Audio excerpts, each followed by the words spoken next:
لا تجوز الصدقۃ لمولانا. کہاں عبارت ہے یہ ہے ہدایہ میں کہ صدقہ ہمارے غلام کے لیے بھی جائز نہیں ہے.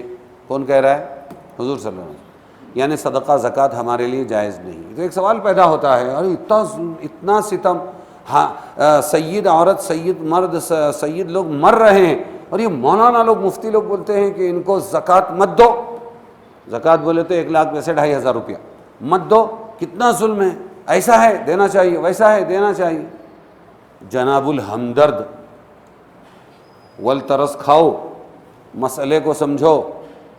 یہ کہا گیا کہ نبی کی اولاد چاہے غریب ہو، مسکین ہو اور بیوہ ہو، اس کو 1,00,000 میں سے 2,500 روپیہ دینا جائز نہیں ہے. تو پھر کس میں سے دینا جائز ہے؟ کتنے بچے؟ 97.5 لاکھ میں سے کتنے بچے؟ 2.5 نکلے تو 97,500 جو جناب آپ اپنے بیوی کو، بچوں کو، سب کو کھلائیں گے نا زکوٰۃ کے بعد، اس میں حق ہے ان کا. کس کا حق ہے؟ سیدوں کا، اللہ کے رسول کی اولاد کا. آئے بڑے مفتیوں پر الزام لگانے کے لیے. بات سمجھے گے نہیں سمجھے؟ یہاں یہ فرمایا کہ حضور صلی اللہ علیہ وسلم کی اولاد اور خاندان کے لیے صدقات کا مال حرام قرار دیا گیا کہ وہ آپ کے شائن شان نہیں ہیں، کیونکہ عام لوگوں کے اموال کو پاک کرنے کے لیے ان میں سے نکالا ہوا حصہ ہے، جس کو حدیث میں اوساخ الناس کہا گیا. زکوٰۃ کے مال کو کیا کہا گیا؟ لوگوں کا میل کچیل. کیا فرمایا؟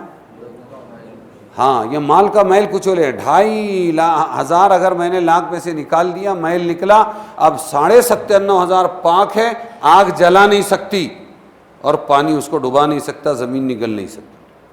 حفاظت کا ذمہ اللہ نے لیا ہے، پاک ہو گئے. یعنی لوگوں کا میل کچل، وہ شان نبوت کے لائق نہیں ہے. ارے سمجھے کہ نہیں؟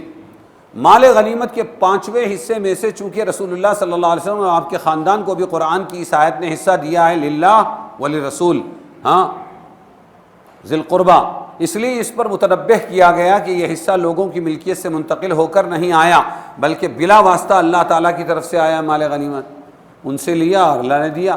جیسا کہ ابھی ذکر کیا گیا، مال غنیمت کفار کی ملک سے نکل کر براہ راست اللہ تعالیٰ کی خالص ملکیت ہو جاتا ہے، پھر اللہ تعالیٰ کی طرف سے بطور انعام تقسیم ہوتا ہے. اس لیے اس بات کی طرف اشارہ کرنے کے لیے رسول اللہ صلی اللہ علیہ وسلم اور ذوی القربہ کو جو حصہ مال غنیمت کے خمس سے دیا گیا، وہ لوگوں کے صدقات کا نہیں، بلکہ وہ کون سا ہے؟